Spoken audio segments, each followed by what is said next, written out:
on social media. My name's Dav, or Davina, and I talk about topical issues. I've been broadcasting for 3 years in my own small way, trying to help galvanize sentiment to vote out fascists in office. My energies have been concentrated on helping expel Trump from office, and it still looks like there's a lot of work to be done to neutralize him as a threat, politically speaking, because his influence is still potentially, I hesitate to say escalating, but potentially solidifying within the Republican Party, because they're taking decisive steps to oust anyone willing in the Republican Party to stand up and say, no, there was an insurrection. Donald Trump incited a violent insurrection and attempted overthrow of the government of America in order to entrench his access to power. And of course, for those of us paying attention, we already know there's a plethora of evidence to suggest that power was inappropriately given to him in the first place, because his campaign team were coordinating and collaborating with people from the Russian government, which is not just an esoteric violation of campaign finance law. It's a fundamental traducing of the spirit of American political governance, namely that it should be restricted to Americans and not weakened by infiltrating adversarial political forces from other nations whose primary political aim is to actually diminish American stability and diminish American strength. So Marsha's here. Hello, Marsha, and John. Hello, John, Knowledge, and Bob. John wishes to assert that the GOP insiders are a relatively unpopular form of the anatomy. Yes. Well, look, there's no disagreeing with you that various Republicans have revealed themselves to be totally without moral principle and very naked in their pursuit of power and ambition at the expense of the American people. We tolerate ambition. We even welcome ambition when we know there's going to be some bidirectional benefit. So they benefit, but the public also benefits from the amount of energy, passion, and commitment that ambitious person brings to the table. But in the case of many Republicans, it's not passion for public service, it's a passion for self-enrichment and a passion for facilitating tax cuts for the wealthy class, the uber wealthy class in the United States. And I'm trying to sell a new term. I'm trying to make something happen that's not tax cuts, but rather contribution. I want to put the word contribution in there so that the word tax doesn't just become this meaningless word, but we understand what it is that Republicans are doing when their entire political agenda is to deliver tax cuts for their donor base. Tax cuts for their donor base and emotional gratification for the tribal instincts of their confused base. Confused, less wealthy base. All right, so instead of tax cuts, contribution minimizers. Contribution cutoffs. No. Contribution passes. If you think of a term and you feel like passing it on, let me know. So what else would we like to talk about today? I put as a headline, how to address excessive police violence in the context of a gun-laden violent society. And I don't know that people do much work to illustrate to Americans that, comparatively speaking, the homicide rate is very high in the US. And it's not high relative to countries like Venezuela. It's not high relative to developing nations where there's not broad prosperity. But America has the resources to be able to avoid some of the deadly risk factors that other countries find themselves mired in because there's higher rates of corruption and lawlessness.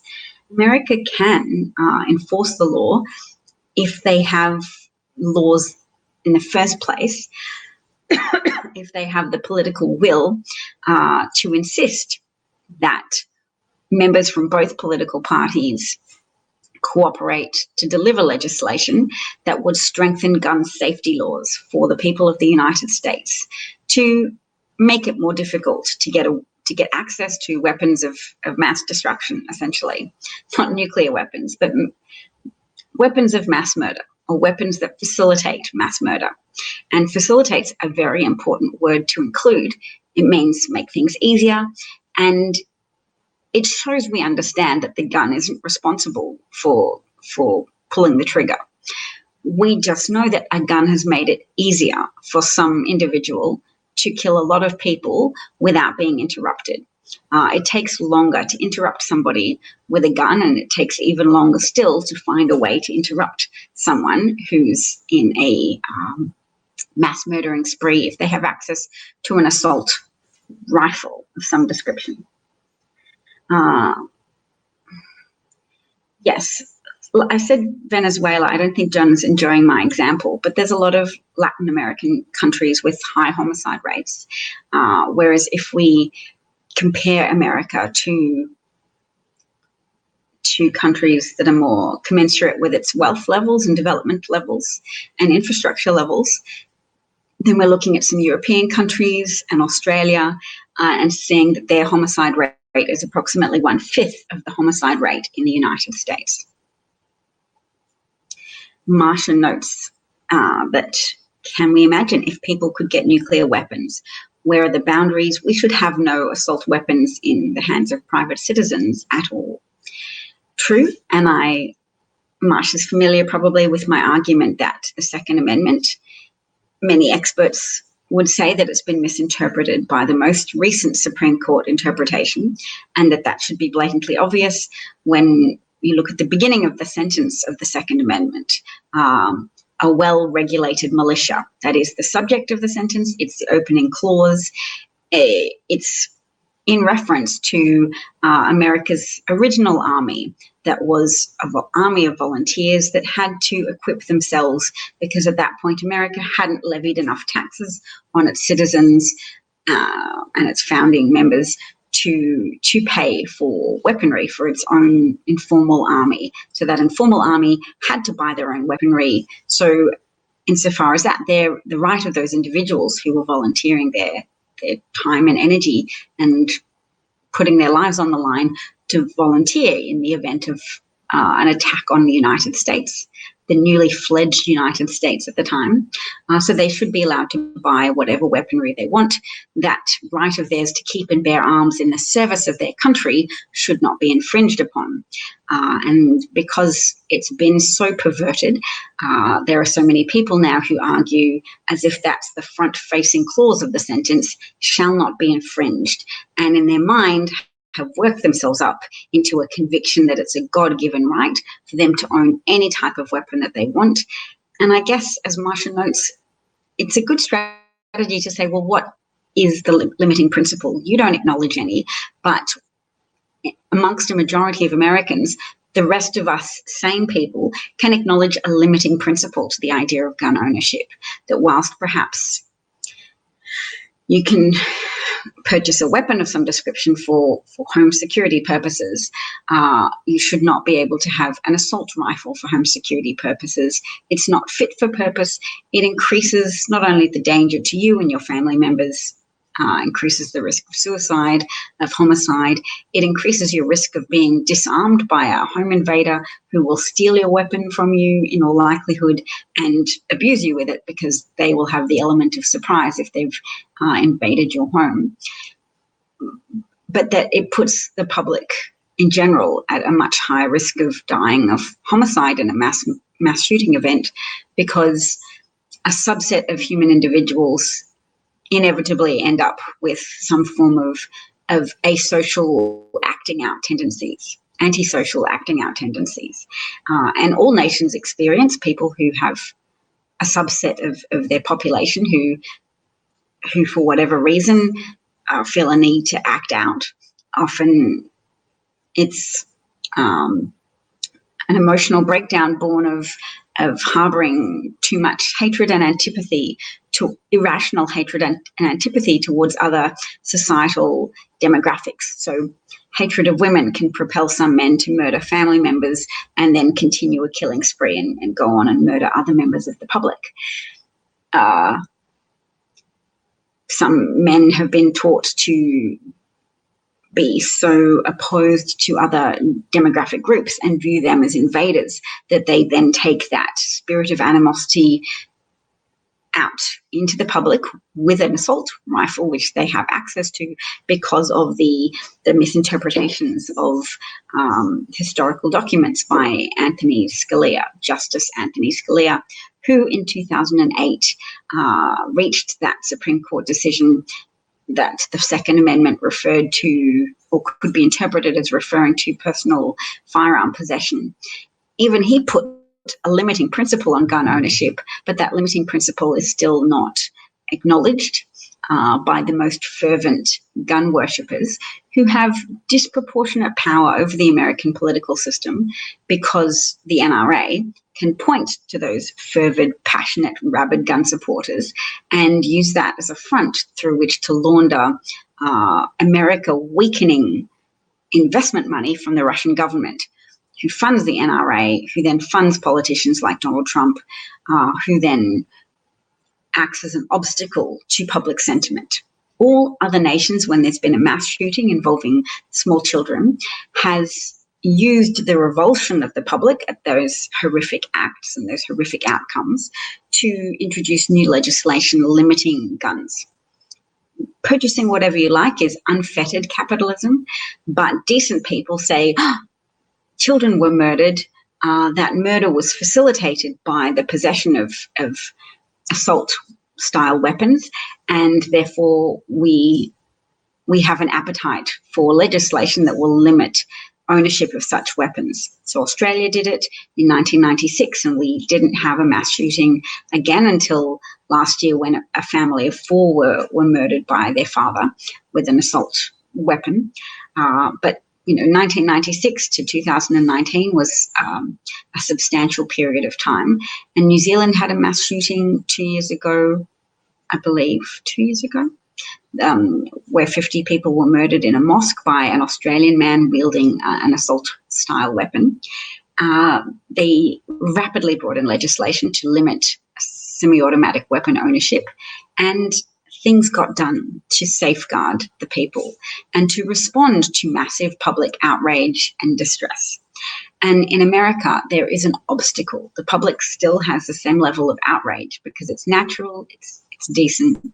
And then the obstacle is that the Republican Party has powerful backers who are very wealthy, who pay for public messaging to mix up the message, to falsely tell gun owners that they're at risk of all of their weapons being taken away. So it's always just around the corner. Obama is about to take everybody's weapons away, all of them. And they're always told that in conflicts with the government, your guns are all that protects you from tyranny. So people aren't taught to value democracy and democratic processes for removing power from tyrants. They're taught to celebrate their own individual, hyper-individualistic power to do whatever they think is right, as if they're Bruce Willis crawling around a vent in a building that's been taken over by terrorists. And Die Hard is not how democracy works. It's clearly very intoxicating to people with a tendency towards narcissism who don't value how their team is doing as much as they value their own potential to play the hero in any given circumstance. And they want their guns, they want their semi-automatic weapons because they've watched too many movies where a hero has brought out a powerful weapon and defeated a mass of opposing villains.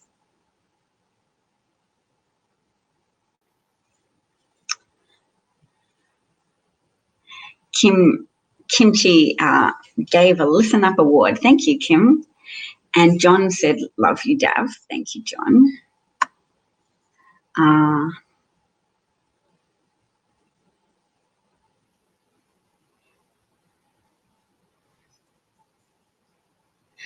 Bob says, let them have their rifles, but make it like here in New Jersey.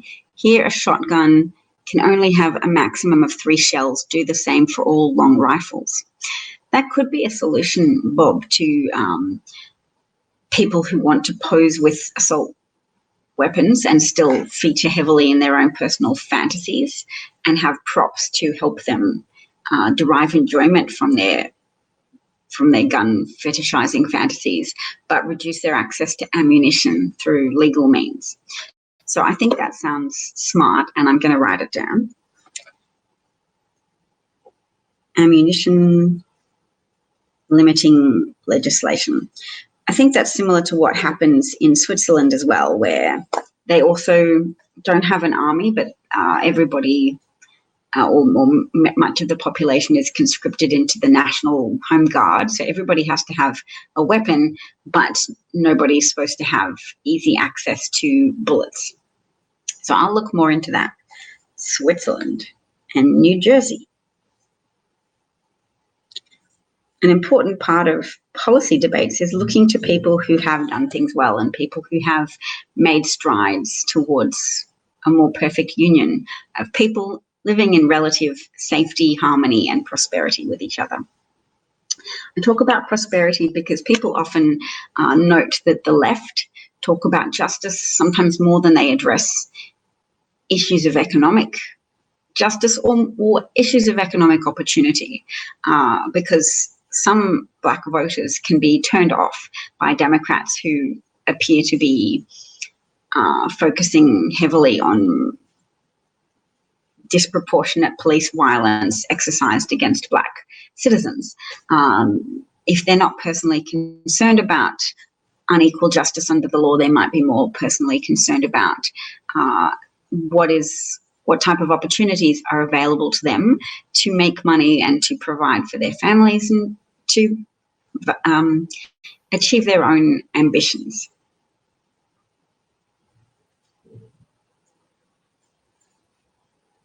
Your dad, Marsha, was a gun writer, you say. He would not review any gun that could be used for a massacre. He died in 1991 and did not live long enough to see what has happened, to see the increasing frequency of mass shootings, and I could call them mass gun-related atrocities, gun-centric atrocities.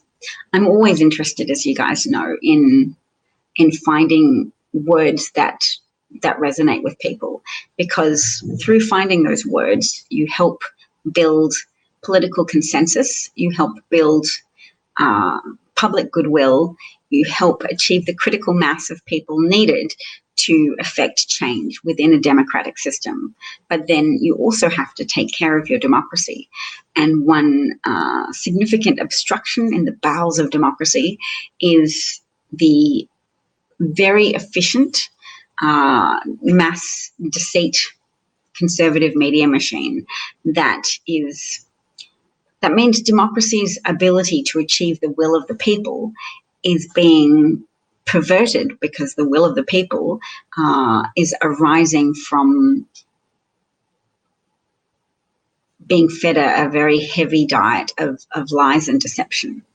Deception is a very powerful, or occluding the truth, skipping over the truth, is a very powerful way to trick people. But there are outright lies that Fox News tells as well. So when they falsely claimed that Joe Biden wanted to restrict people's access to meat because they were simultaneously reporting on a study conducted by some researchers interested in what steps would best mitigate against climate change, and then also simultaneously saying Joe Biden wants to help mitigate against climate change effects as well, and wants to reduce the impact of climate change, not only now, but going forwards in a responsible way for our children, for our descendants, for their future whilst we're even still in the picture for 10, 20 years down the track. Because we can already see a pattern of increasingly frequent and increasingly severe extreme weather events that don't just cause loss of life, but that cause significant levels of property destruction, agricultural disruption, etc., etc.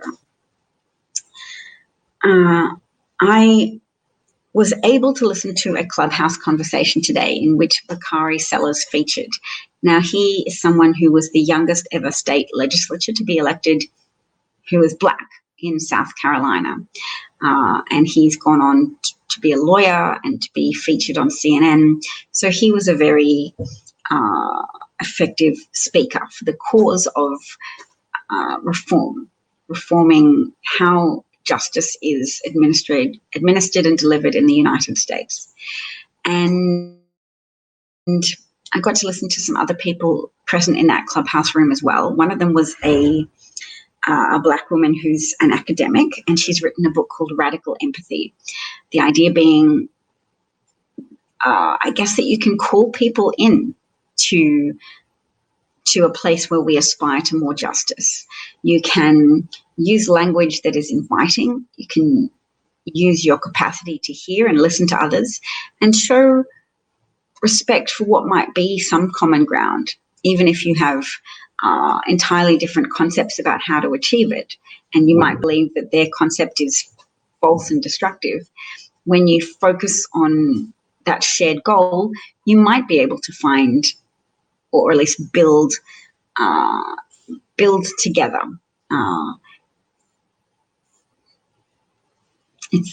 I'm going to read more about it so I can better articulate it. I'm going to buy Terry Given's book, Radical Empathy. She's asking us to get comfortable with discomfort because it is uncomfortable for people to face change in their worldviews. And we need to have a degree of sympathy, I guess, for each other, because some people don't know any better, but they can still do a lot of harm. So that needs to be acknowledged because we want to invite them to a place of greater knowledge. When people are more aware of how many white riots have occurred in the United States, how much destruction of Black property, Black businesses, Black places of worship and Black homes has occurred because of habitual flare-ups of anti-Black sentiment, habitual flare-ups of heavy-handed responses to even minor claims of sexual violence that have resulted in lots of white people getting their pitchforks and their matches and just razing Black communities to the ground.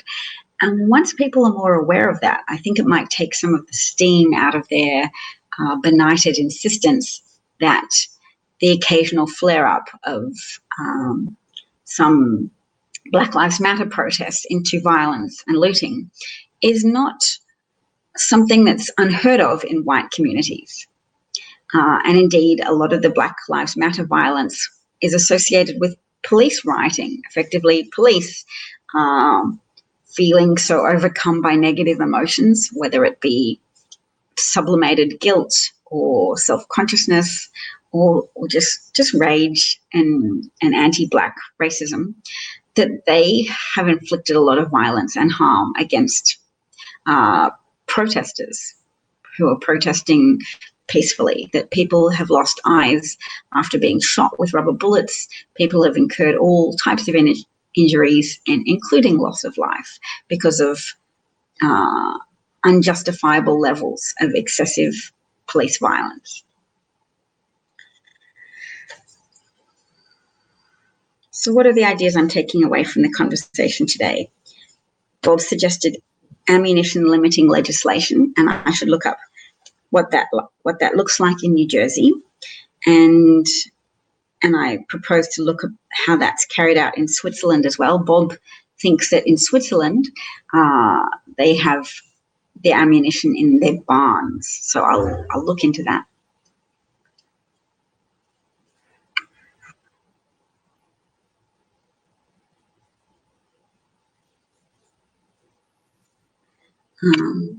What I might do as well is see if there's anything I bookmarked from Twitter. I think there is something.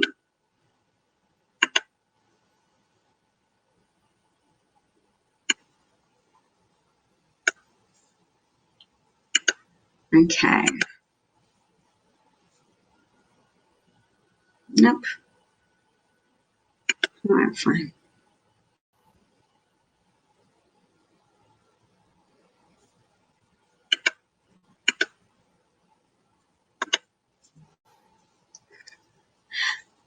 I'll open a new tab. Bob's now saying no artillery in their barns. So I guess that's a copy that need a little bit of work. I also heard a speaker today called Kaisha Zebli, who's a police officer who's worked for 20 years in the police force, and she's a Black woman, and just wanted to humanise the police force while still advocating for there to be greater scrutiny of police unions and police behaviour. And even though some people note that when minorities join a police force, there's a lot of people who have acquired data to say there's a process of acculturation, meaning if there's already anti-Black sentiment that dominates a certain police department, then a new recruit might feel under pressure to demonstrate that they too are more blue in their outlook than they are sympathetic to members of Black communities. And they might then be motivated to be even harsher in their treatment of Black citizens whom they are arresting. All right.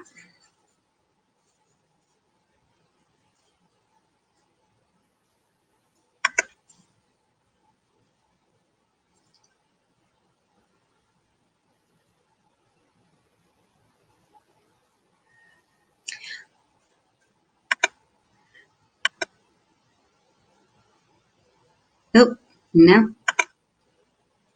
Okay, so Bob looked it up and said, Swiss that have government weapons aren't allowed to have ammunition in the house. It's held at a different location. Okay. And Kim's noting that Trump's approval rating is down to 32%. Yes, there was an exciting story in the Washington Post and replicated in some other places that said polls, internal GOP polling on Trump's relative unpopularity in swing states, that he's got very strong disapproval ratings and a smaller approval rating than previously, and that they didn't tell GOP Congress members about that those statistics were withheld from critical players within the GOP because clearly at some level the decision's been made, hide that information and just keep trying to persuade GOP people that their only chance for electoral success is to cling to the Trump-tanic. And another point that's been made is that when there's no daily deluge of Trump controversy, Trump tweets, Trump things that keep people from being able to judge the outcomes of his behaviour because they're perpetually caught up in a defensive loop to say, oh, lefties are attacking Trump because he said this. Well, I can excuse that individual action by itself. He called some country shitholes. Well, I can defend that. They are shitholes or something. You know, some way in which people who personally sympathised with Trump or had looked at him and found him to be relatable in some way because he too valued money, he too embraces the transactional element of some gender dynamic. So you can say, yes, women, they're attractive and then you squeeze them and they relate to that. That's what they want to do to beautiful women. Or women who say, yes, I trade off my attractiveness for financial gain and my husband squeezes me and I'm comfortable with that. So why should anybody attack Trump for just being honest about the transactional nature of beauty? Some people desire it and some people benefit from it. Yes. Oh, Bob notes that there are a lot of people now that are filming police on duty to hold them accountable and calling them First Amendment audits. Well, that's fantastic, Bob. I did try to raise that on Clubhouse, that there's a level of community activation now, that people are increasingly aware of disproportionate violence directed towards people of colour. and disproportionate levels of injustice. And that's also true of people with disabilities who suffer from police heavy-handedness. And I want to say, out of empathy to some people in the police force, that there's levels of racism and us-them mentality of police versus civilians that's cultivated by the fact that police often have to put themselves in positions of opposition to the needs and wants of individuals. And in a hyper-individualistic, gun-fetishizing culture, somebody disagrees with your decisions as a police officer, they could potentially bring out a gun and take your life very easily, because guns facilitate that. So some of that police officers' fear is rational, even though, relatively speaking, there's less death associated with that profession than there are with some other professions in the US.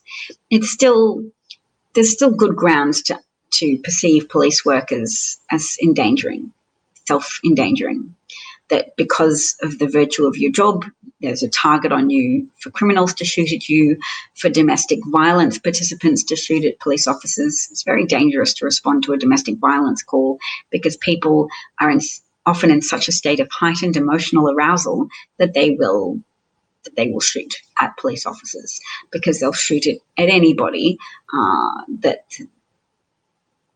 becomes part of their focus when their whole being is so physiologically aroused and in a state of extreme anger and ups and distress. Look at the case of, actually no, I won't look at an individual case right now, but I will say that it's relatively more dangerous than people might expect to be a police officer attending a domestic violence call out.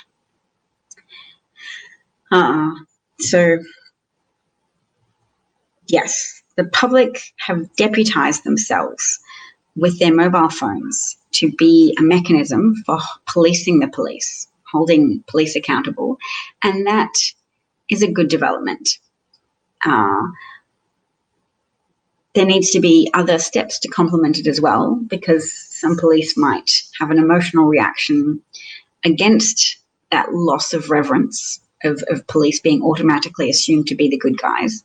I think part of the police violence that was implicit in their response to protesters within the George Floyd protests of May and June last year, that anger and that feeling of loss of status and esteem in the public's eye has led them to act out in violent ways against the public. Frank is here and says hello from Bend, Oregon. Hello, Frank. Nice to see you again. Bob has been watching First Amendment audits, and to Bob, it illustrates that police instincts seem to think everyone is a criminal until they learn differently. Well, Bob, there was a Stanford study conducted in 2017 whereby there were black box voice recorders attached to police officers conducting traffic stops. And an audit of those behaviours showed that there was just a lot more linguistic markers of deference included in the police stops when the person being stopped was white. So a lot more apologies and deferential markers such as honorifics, use of honorifics, hello sir, hello madam, etc. And, sorry, we just need to stop you for this reason. Whereas for people who were black who were stopped by police, there were a lot fewer use of honorifics and use of pleasantries such as apologies and deferential linguistic markers. So that's important to know, because it would be great to involve more linguistic oversight of police officers, because those notes of deference, the presence or absence of politeness, is a foreshadowing of the targets of police brutality. If police departments had to improve their score of politeness to individuals they stopped at traffic stops who were black, and that became a competition, maybe there were rewards associated for getting for achieving parity between black and white citizens during traffic stops, then there would be less of the follow-up to that lack of respect, less violent acting out on that baked-in hostility, anti-Black hostility and anti-Black callousness. That's my idea, and I'm going to advocate for it and also try and suggest it to people who have platforms and power, because you can test strategies, you can test their performance, you can test their effectiveness, you can collect data. So that's really important. It's really important to have more data to work with as to which strategies improve police performance and which strategies reduce harm and which strategies reduce the injustice meted out to members of the African American community, because it's not just the individuals who lose their lives in violent police encounters. It's other people who subsequently know at a visceral level that their skin has become, or they're now aware that their skin is something that endangers them. The color of their skin is a badge that marks them out for unjust treatment. That even though the tax that they pay the government has no color, has no white or black signifier, then they will not receive the same protection under the law as a white person would receive. They won't receive the same respect for their constitutional rights, that their lives and that their children's lives are closer to a precipice of danger, of disability, of death.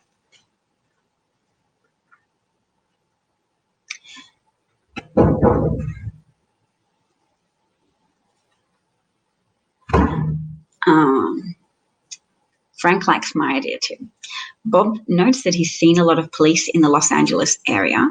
They have learned that when they are called to a scene for someone filming, they now educate the people calling the police on filming. Well, could you explain that a little bit more, Bob? I'm getting confused with the pronouns in that sentence as to who's educating who. Thank you in advance, Bob. Oh, they're educating the police. No, they're educating the people calling the police on filming and the right to film in public. Well, yes, fill me in more, Bob. That would be great.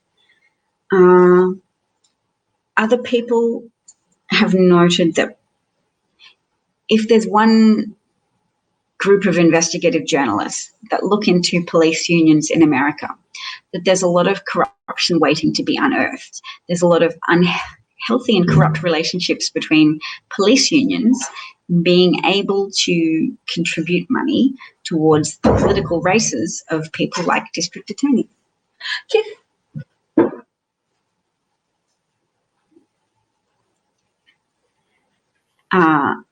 And that if a police union has funded a district attorney's campaign for office or a candidate for district attorney, that once that district attorney has achieved political office, has been elected with the help of funding from a police union, they're then strongly incentivized to not betray their donors and their investors and to not hold people accountable for crimes that they commit, which means an extra layer of impunity is added to police officers who potentially behave in a criminal way towards the public that they are sworn to serve and protect. And that could actually be a big factor. The qualified immunity that protects police officers and police unions being freed up by the Citizens United Act, which allowed corporations money to have the same First Amendment right protections as American citizens, to have that protected speech of your donation money. So instead of individuals having that First Amendment right, police unions collectively have that right, which means entrenched impunity from prosecution, entrenched impunity from being investigated by district attorneys whose rise to office has been funded by police union donations. Also, the police are making the effort to educate the 911 callers that we as Americans can film anything we can see as long as we are in public and standing in an area we are allowed to be in. Well, that's good. So police are participating in promoting the idea that filming is legal. That's good, because I know sometimes police, particularly police that are being videoed as they break the law, are sometimes quite aggressive towards people who are filming them and have taken people's phones or smacked their phones out of their hand, or just erroneously advised the person filming that they're not supposed to do that.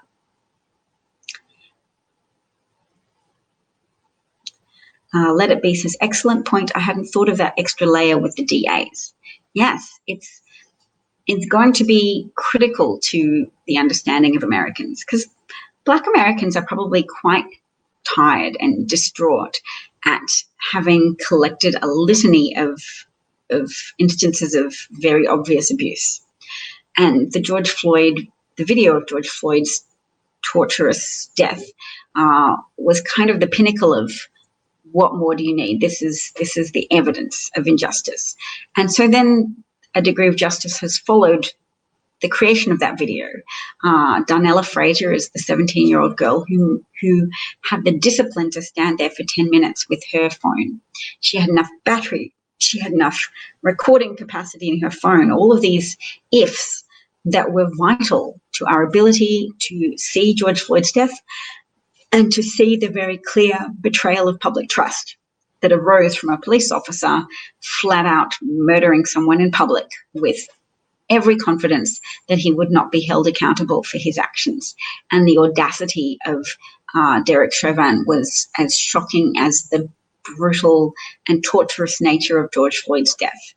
That he had his sunglasses perched on his head and his hand close to his pocket or in his pocket as he knelt with his feet even off the floor. That was shown in stills of the evidence. And thank God there was justice in that case. And it's to be hoped that that is a door to further justice. So good on the Democrats for calling it the George Floyd Justice and Policing Act. I hope they have a really strong degree of commitment to the task of following through with their promises in that step. And at this point, I'll raise the fact that there's political victory, and then there's and having a political mandate to achieve something. And then there's the perception of a political mandate. So Democrats have the political mandate. Their political candidate wasn't just elected with an electoral college victory. Unlike Trump, he had both an electoral college victory and a significant popular vote victory, 8 million votes discrepancy in Joe Biden's favor, as well as exactly the same large margin when Trump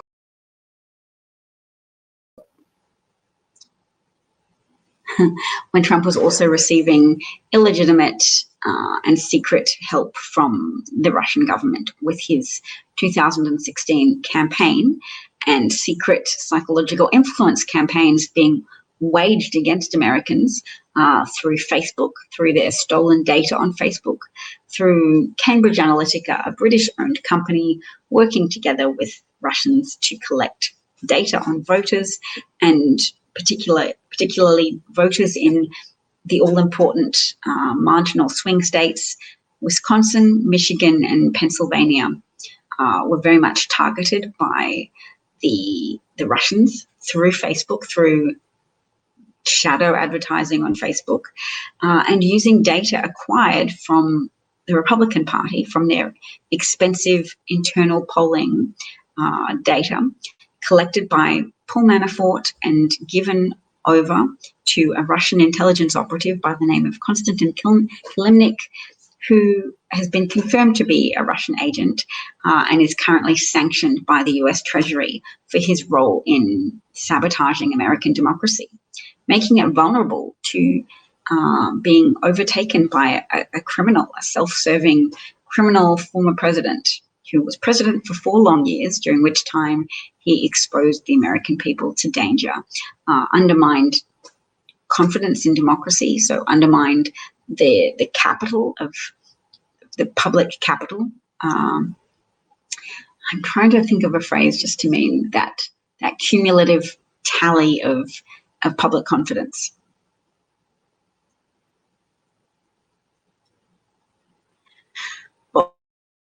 Bob is noting that Homeland Security updated a 2010 memo in 2018 that says it is perfectly legal to film police and any government facilities in public lobbies, etc. And SCOTUS has ruled, the Supreme Court has ruled more than one time that the public can film any public officials. So that's good, and it's something we all should keep in mind as well. I wonder if somebody's made an app called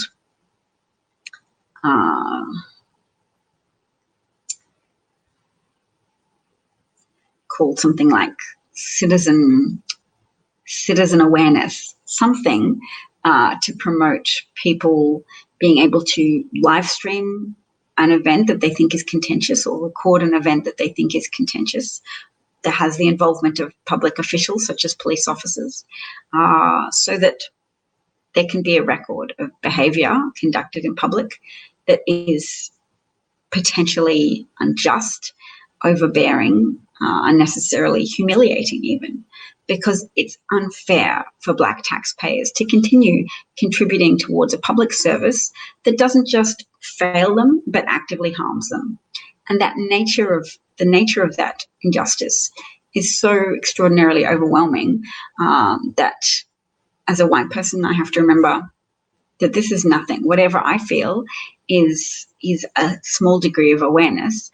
I cannot relate at all to the visceral pain that must occur when people think about the danger that their children are in, that their sons are in, that their relatives are in, male or female, from members of the police force that actively seek to meet their quotas by just pulling over anybody they see in a vehicle who's Black and persecuting them with disproportionate, unnecessary attention and potentially humiliating activities. Bob mentioned his interaction with a policeman last year. Yes, and did you have video of that as well, Bob? I seem to remember there was some headlights involved. Yes, so all right, I've been broadcasting for 47 minutes. I'm going to say thank you. I'm going to look up an article on police reform conducted in Maryland, because I had my attention drawn to one of those articles today. And then also a Brookings Institute article on police reform.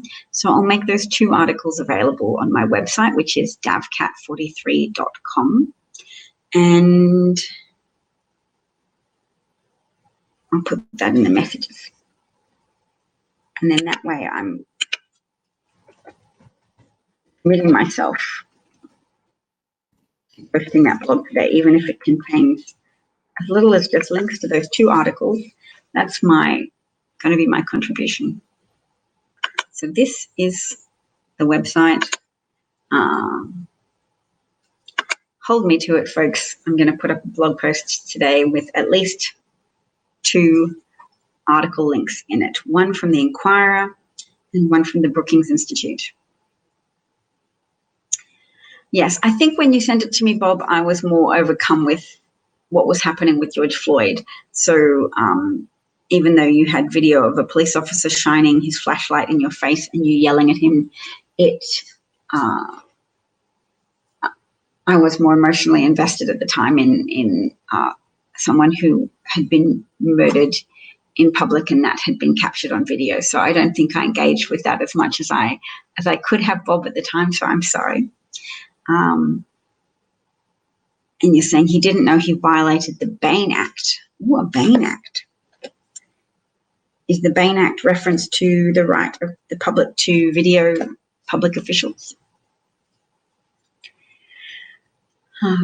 Yes. So I will say, shall I do any singing? I'm not going to do singing before I go because my husband hasn't left yet, so that would be embarrassing.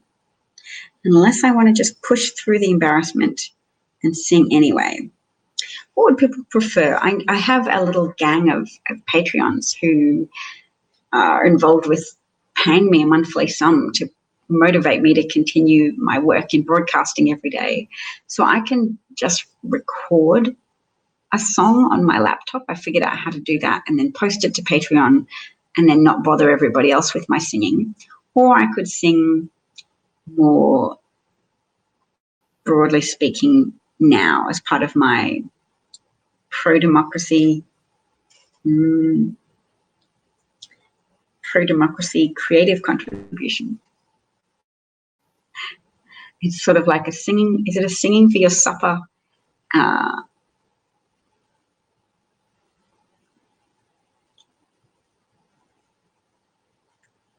Bob says, thanks, Dav. Thank you, Bob. Maybe singing another time. All right, everybody. Well, Frank's, I've got one vote for singing. Okay. All right, well, then let's see what I can do.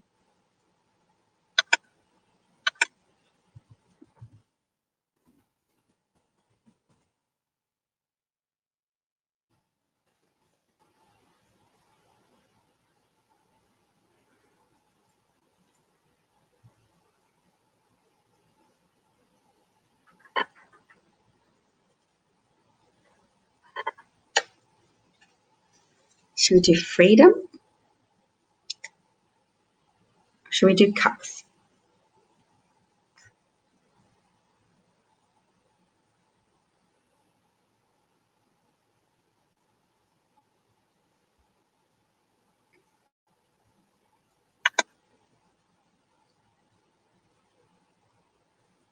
Freedom. Okay, we have a vote for freedom. It's a good democracy-themed song.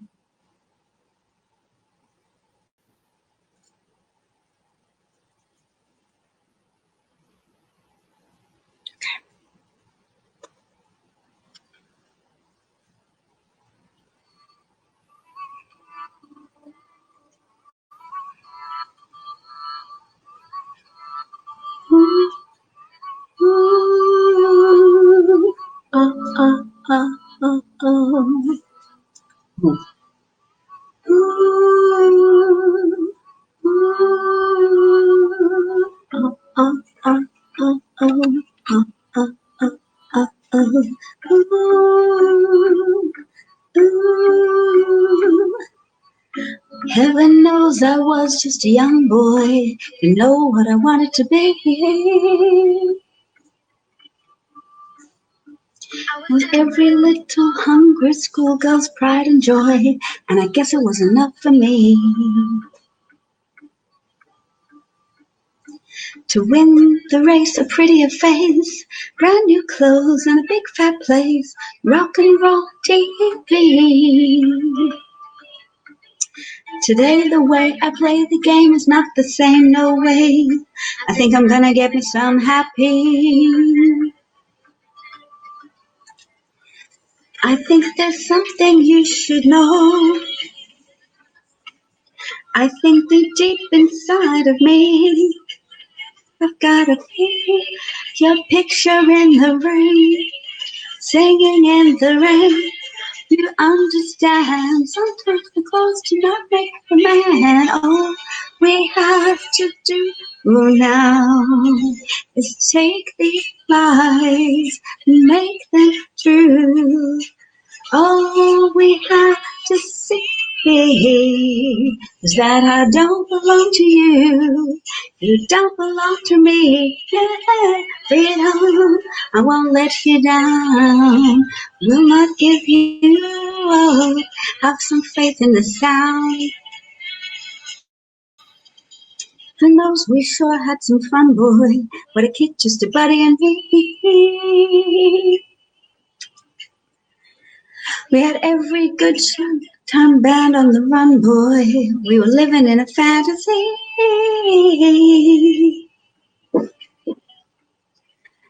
I raced out of the place, went back home with a brand new face.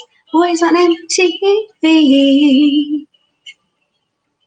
But today the way I play the game is got to change, oh yeah.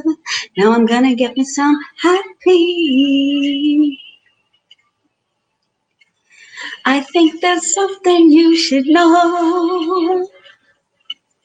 There's something deep inside of me. Take back your picture in a frame.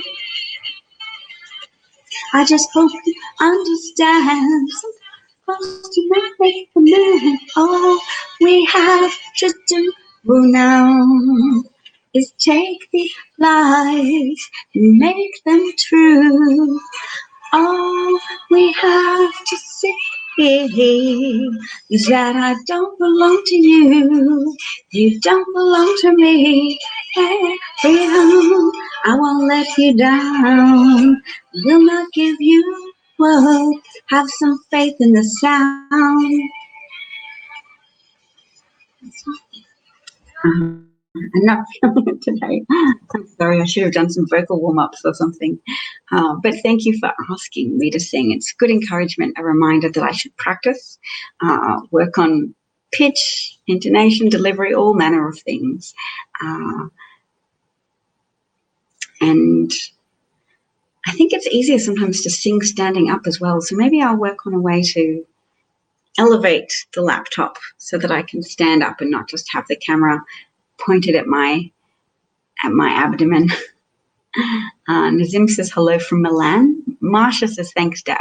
Oh yes, Marsha's here. Marsha's very encouraging with my singing, and I appreciate that Marsha used to sing herself and is recovering from something that happened that precluded your ability to sing as much as you wanted to or to sing. So I feel good to think that I'm helping you live your dream in a way. When I hear people sing or whenever I see people do something confidently, it resonates in a way because we all have that capacity to feel happy for each other. Marsha's singing in her own way and gave a super clap award to me. So thank you for that, Marsha. I'm grateful for your encouragement and support as always. Thank you, Frank, and Let It Be and Knowledge for your encouragement and support today as well. Bob, thanks for engaging with the video and for all your commentary and information. Marsha notes that there is an app called Citizen where you can see what is happening in major cities. People show videos. The New York app found an autistic 12-year-old with everyone's help, but the videos are put up. So you record the video first and then download it. So it's not an automatic streaming video. But hopefully one day there will be such a thing as well. And I think that's good. It shows a higher degree of citizen activation, that people understand you don't know what's in people's hearts. You can't assume benign intent on the part of a police officer. You can't assume that they're acting in a way that's free from prejudice and free from heavy-handedness to respond to somebody fleeing. And imagine all those traffic stops that result in death or injury or brutalization. There's so much technology now that you can find somebody. If they flee the scene in a car, you can take a picture of the number plate and there's ways to detain them at a later stage. Whereas pursuits and shooting people as they're fleeing, that needs to be part of police training and de-escalation. And there does need to be some kind of nationalized standardization process for police training curriculums, because apparently that's something else that police unions organize, and so, or individual police departments organize. And so it's at the mercy of whether or not individual police chiefs around the nation are racist or not. And it's quite likely that a high proportion of police chiefs have their thinking to a degree poisoned by race anti-black biases. And that's not fair. Black taxpayers shouldn't be paying for a service that harms them instead of serves them. And so I absolutely denounce using defund or abolish the police as a slogan. It's not going to be popular.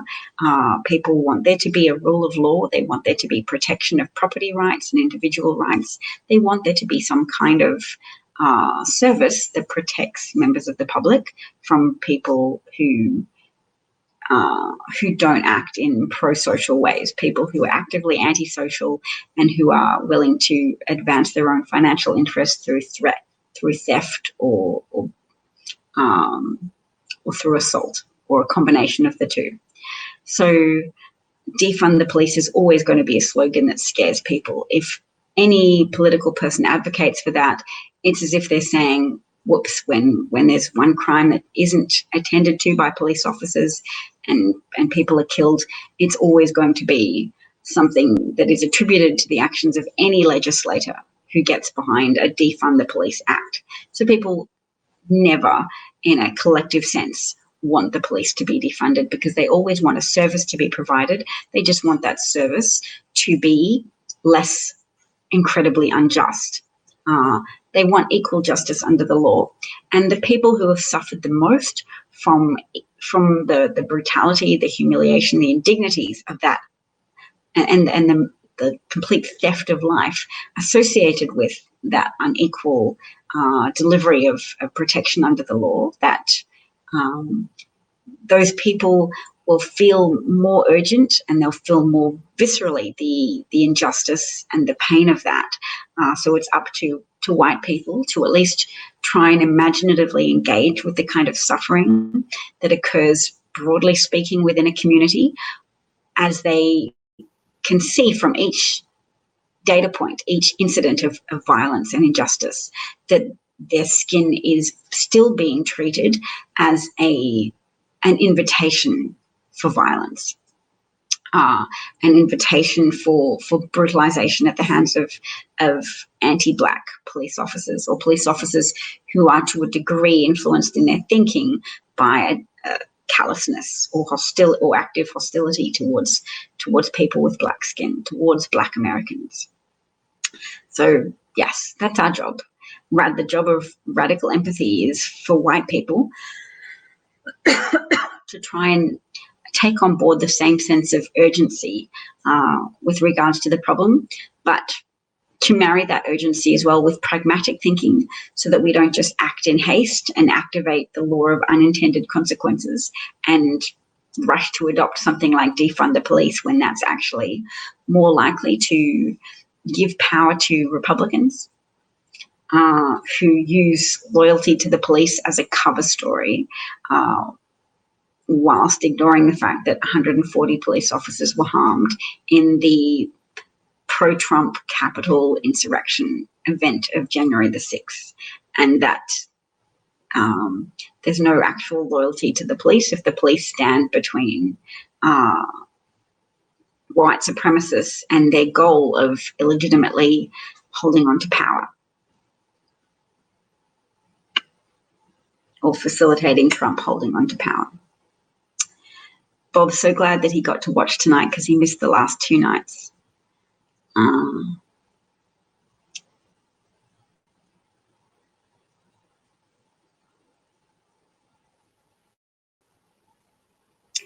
Defund the police was chosen to create the same confusion amongst Americans as did the phrase right to work. Oh, because the right to work is really about firing people, isn't it? The right to work is the right to fire people. I'm actually not familiar with that phrase. It rings a bell, but I can't remember it. Knowledge suggests maybe a standing desk. Oh, because then you can alternate it in height.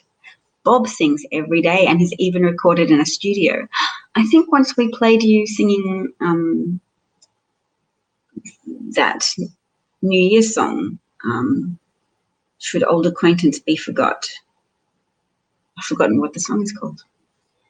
Oh, you recorded a song that you wrote for your brother who died of AIDS. We'll have to hear that song sometime, Bob. Thanks for mentioning that.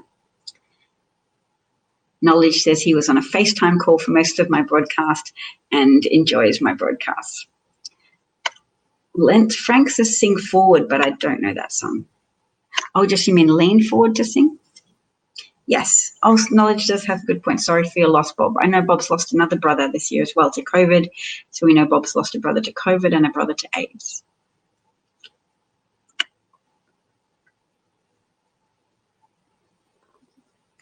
So I'm glad the audience are bonding with each other and being kind and empathetic towards each other for their respective losses. I'm grateful to know and interact with a good bunch of people like this. So thank you everybody. Christopher, Bob, Knowledge, Marsha, anybody else? Let It Be, Nazim, Frank. And I said Marsha, didn't I? Take care, everybody. Take care of yourselves. I look forward to talking to you again soon. And all the best. All the best. Take care.